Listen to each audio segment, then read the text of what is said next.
Assalamualaikum warahmatullahi wabarakatuh. Sebelumnya perkenalkan saya Marwati Lace dengan NPM 0227 2111 122 Program Studi Akuntansi Fakultas Ekonomi dan Bisnis Universitas Hairun. Saya akan memaparkan materi pengendalian keuangan.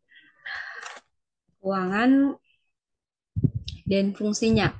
Adapun fungsi keuangan bertujuan untuk mengatur pencarian sumber dana yang dibutuhkan yang dibutuhkan bagi perusahaan dan kemudian mengatur penggunaan sumber dana yang telah diperoleh. Sumber dana yang dibutuhkan dapat diperoleh dari berbagai sumber, baik sumber dana internal yaitu dalam perusahaan maupun sumber dana eksternal yang di luar perusahaan. Sumber dana internal merupakan dana yang telah dihasilkan oleh bagian pemasaran sebagai akibat dari transaksi penjualan yang telah dilakukan dalam proses.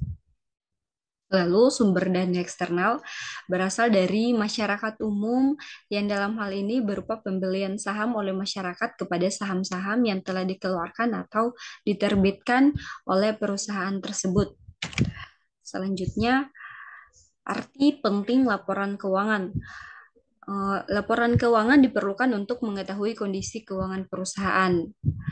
Adapun arti penting analisis laporan keuangan adalah bagi pihak manajemen, bagi pihak pemegang saham, bagi kreditor, bagi pemerintah, dan bagi karyawan.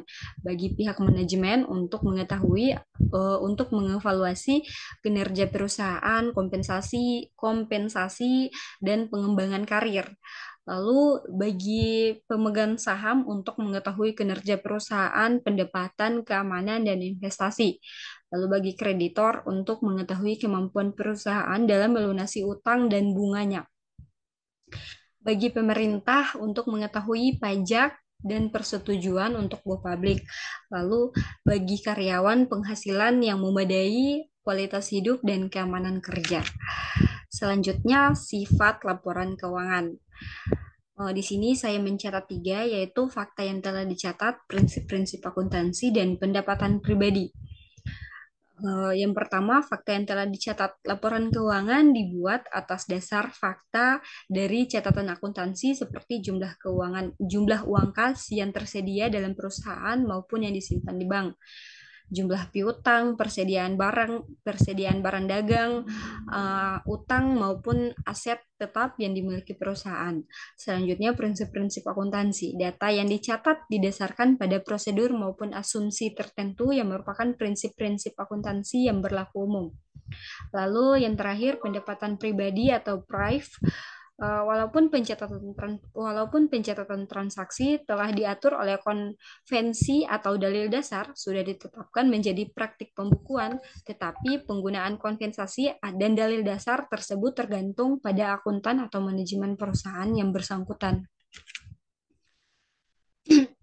Yang terakhir, aktivitas keuangan yang perlu dikendalikan. Di sini saya mencatat 4, yaitu aktivitas perencanaan, aktivitas pendanaan, investasi, dan aktivitas operasi.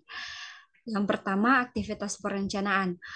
Perencanaan sebagai salah satu fungsi pokok manajemen pasti dilakukan oleh manajer pada semua tingkatan, meskipun skala atau lingkup rencananya berbeda dengan level manajerialnya.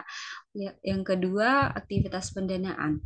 Aktivitas pendanaan adalah metode yang digunakan dalam perusahaan untuk mendapatkan uang guna membayar kebutuhan perusahaan. Yang ketiga, aktivitas investasi. Aktivitas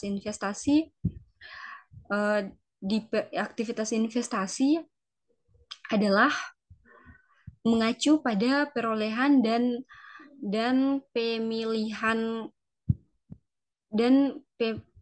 pemeliharaan. Investasi dengan tujuan menjual produk dan menyediakan jasa untuk tujuan menginvestasikan kelebihan kas. Yang terakhir, aktivitas operasi. Aktivitas operasi mencerminkan pelaksanaan rencana bisnis yang terdapat dalam aktivitas pendanaan dan aktivitas investasi. Mungkin itu saja pemaparan materi dari saya. Sekian saya ucapkan, wassalamualaikum warahmatullahi wabarakatuh.